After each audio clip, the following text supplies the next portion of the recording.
A lecture that changes everything. Ladies and gentlemen, I stand before you today not to celebrate my own achievements, but to honor a man who died unknown, dismissed as a lunatic, and whose revolutionary idea was published as pulp science fiction. His name was Aristides Akharopoulos, and he discovered something so shocking, so fundamentally disturbing to everything we believe, that nearly everyone who read his work threw it aside in disgust. I am here to tell you, he was right. My name is Alfred Testa, and yes, the history books credit me with discovering the new cosmogony, the theory that our universe is an artifact, a construction project billions of years in the making. But I merely provided the mathematics. Akharopoulos provided the vision. And what a terrifying, magnificent vision it was. The mystery that started it all. In the mid-20th century, a few astronomers became obsessed with the question, where is everybody? The logic seemed airtight. The universe contains billions upon billions of stars. Many of those stars have planets. The conditions for life aren't particularly rare. Intelligence should have evolved countless times across the cosmos. Some civilizations should be millions or even billions of years older than ours. Where were their radio signals? Where were their massive engineering projects, artificial structures the size of solar systems? Where was any sign of intelligent life? The silence was deafening. Scientists called it the silentium universi, the silence of the universe. Most researchers assumed we simply hadn't looked hard enough, or that civilizations destroyed themselves before reaching the stars, or that we were somehow special, alone in a vast, dead cosmos. Akharopoulos saw something else entirely. The book that nearly drove me mad. I discovered Akharopoulos's work by accident. I was a young doctoral student in mathematics when I found A New Cosmogony in a bargain bin, printed by a science fiction publisher, badly translated from Greek, cut nearly in half by careless editors. The author had no credentials in physics or cosmology. He was a philosopher, a janitor, a baker's assistant. Everything about the book screamed crackpot. I opened it anyway. I cannot adequately describe what that book did to my mind. Reading it was like watching someone casually demolish a cathedral with their bare hands, then build something utterly alien from the rubble. Every page was an assault on everything I thought I knew. Every chapter was heresy piled upon heresy. And yet, I could not dismiss it. I could not put it down. Here was the terrible choice Akharopoulos forced upon his readers. Either this man is completely insane, or he is a genius who has seen something no one else has seen. There is no middle ground. I chose genius. That choice consumed the next 20 years of my life. The idea that changes everything. Let me explain Akharopoulos's vision as simply as I can. Though nothing about it is simple. Imagine the universe 12 billion years ago. Ancient, young, different.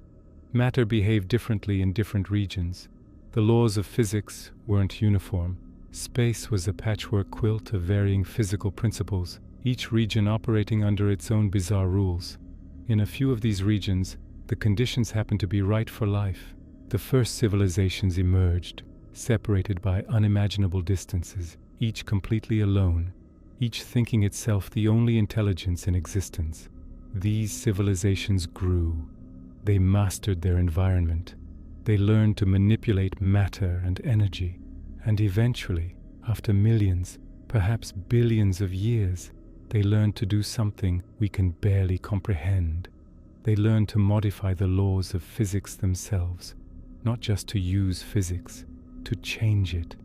Each civilization began reshaping its local region of space, making the environment more stable, more conducive to their needs. They expanded outward, creating bubbles of intentionally designed physical law, and then inevitably, these bubbles collided.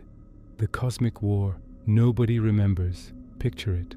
Two fundamentally different physics meeting at a boundary. Matter obeying contradictory laws. The collision would be catastrophic. Explosions releasing energies that dwarf anything we can produce.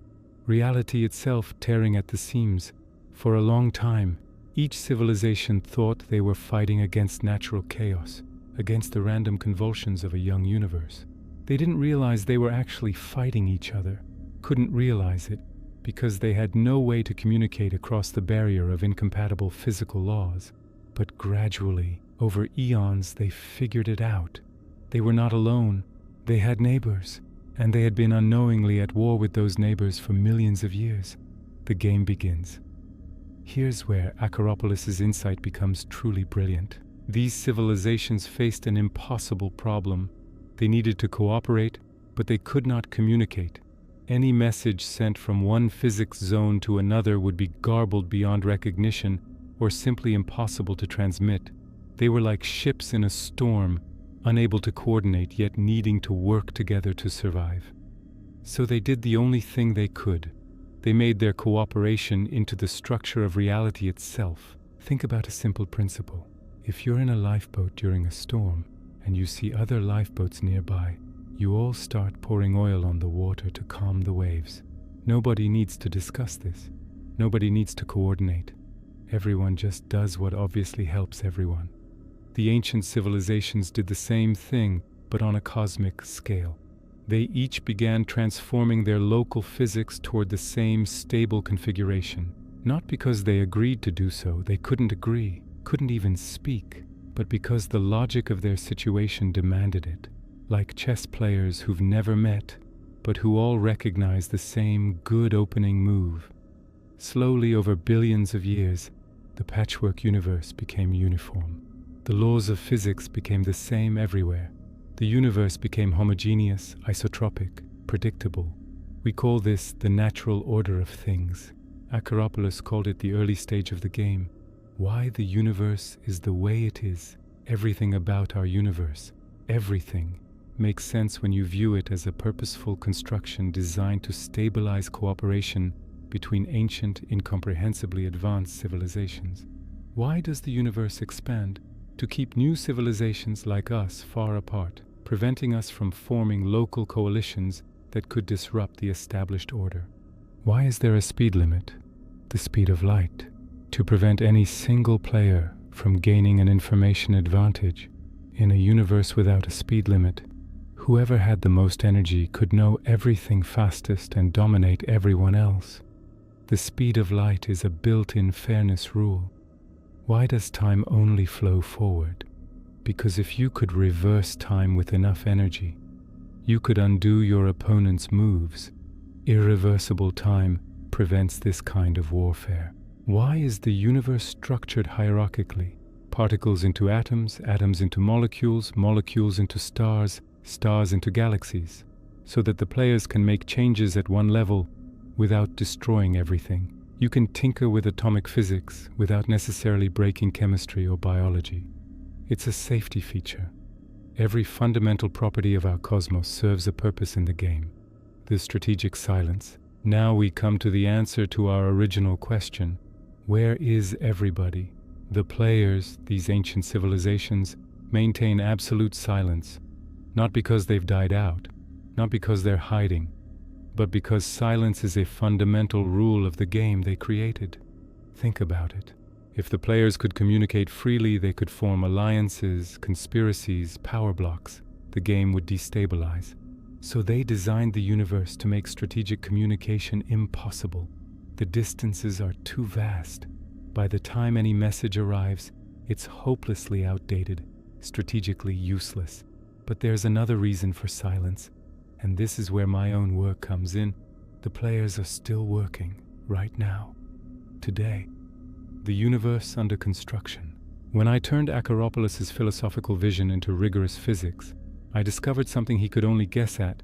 The fundamental constants of nature are changing, slowly, imperceptibly to us, but changing.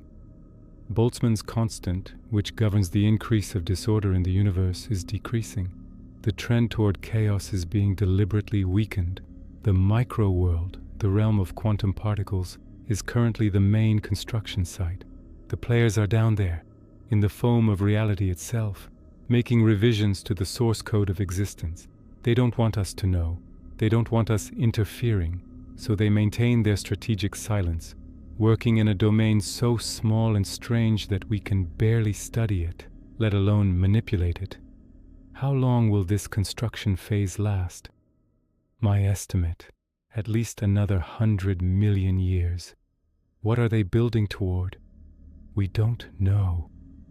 The terrifying unknowns. This is where my lecture must become honest about our ignorance.